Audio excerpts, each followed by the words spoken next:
Bonjour à tous, j'espère que vous allez bien. Aujourd'hui on se retrouve pour parler d'un Ruskov qui est parti au fin fond de la galaxie et qui est revenu sur Terre avec des pouvoirs divins. Bienvenue sur le Camp Comics, aujourd'hui on parle de Divinity par Matt Kindt et Trevor Arshine et c'est tout de suite dans ce nouvel épisode du Zoom sur. Je suis dans la surface, je mets des reprises de volée et les reflets de mes lunettes sont violets. Dans Divinity, la guerre froide fait rage et les Russes ont décidé de concurrencer les Américains version XXL et ils ont décidé d'envoyer un homme au fin fond du cosmos.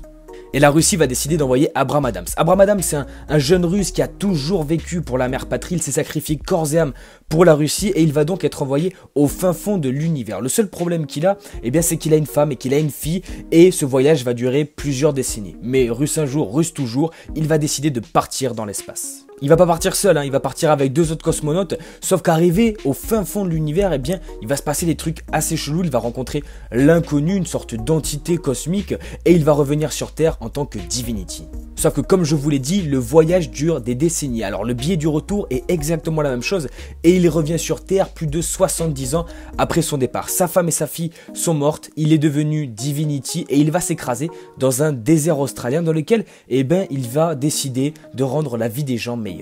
Sauf que les pouvoirs de Divinity sont tellement énormes qu'ils vont commencer à inquiéter les super-héros de l'univers Valiant et bien sûr, je vous laisse découvrir la suite de ce comics par vous-même. Le tome 2 est consacré à Mishka, une cosmonaute qui était partie avec Adam Abrams alias Divinity, sauf que quand elle revient sur Terre, elle n'est pas vraiment contente de ce qu'elle voit en Russie.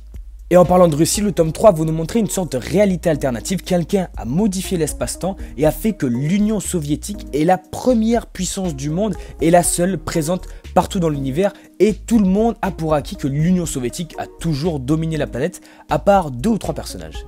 Je suis dans la surface, je mets des reprises de volée et les reflets de mes lunettes sont violets. Ce que j'ai pensé de Matt Kindt, il a clairement réussi un super run sur Divinity, un scénario qui va crescendo du tome 1 jusqu'au tome 3 et c'est de mieux en mieux, un développement des personnages parfait, il n'y a rien à dire et une galerie d'adversaires à Divinity et à tous les super-héros de l'univers Valiant, juste génial.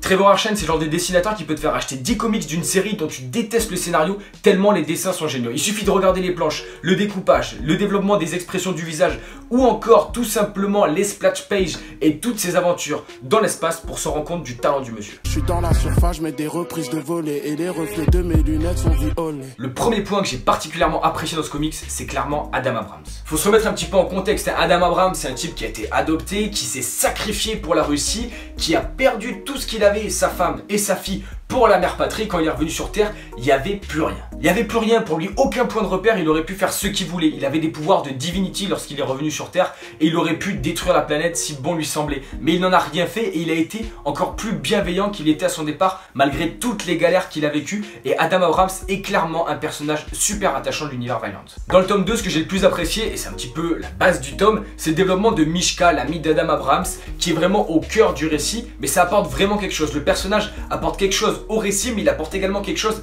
à l'univers d'Adam Abrams et potentiellement à l'univers Valiant, et c'était vraiment un point génial. Et dans le tome 3, voir la totalité de la planète totalement envahie par des soviétiques, j'ai même pas besoin de vous dire à quel point ça m'a hypé, à quel point ce comics conclut le run d'une manière magistrale. J'ai également énormément apprécié toutes ces histoires de modification du temps. On a l'impression un petit peu d'être dans Interstellar, même si j'apprécie clairement pas du tout ce film. Ça apporte vraiment quelque chose au récit, on a une divinité qui peut modifier le temps et l'espace et faire ce qu'il veut. Alors au début, il faut clairement s'accrocher, certains vont peut-être avoir mal au crâne et j'en faisais partie au début du récit parce qu'on comprend pas forcément tout directement et souvent beaucoup d'intrigues sont développées et comprises à la fin du tome. Mais c'est clairement un gros coup de cœur qui en plus ne nécessite aucune connaissance pour être lu. Je suis dans la surface, je mets des reprises de volée et les reflets de mes lunettes sont violets. Et ce que j'ai pas du tout aimé dans ce comic, c'est quand Adam Abrams égorge Mishka. Ah ça va, je déconne, j'arrête de dire des bêtises. Il y a clairement rien qui m'a déçu dans ce run sur Divinity. Enfin bref, Divinity est un énorme coup de cœur du tome 1 jusqu'au tome 3, c'est excellent. Alors je vous conseille une seule chose, allez lire et dites-moi ce que vous en avez pensé. Et bien sûr, j'espère que cette vidéo vous aura plu. Si c'est le cas, dites-moi dans les commentaires ce que vous en avez pensé. Dites-moi ce que vous avez pensé de ce comics. On se retrouve très vite pour de nouvelles vidéos. Ciao tout le monde. Vous trouvez pas qu'il manque un truc dans le décor? Ah, ça va beaucoup mieux, non?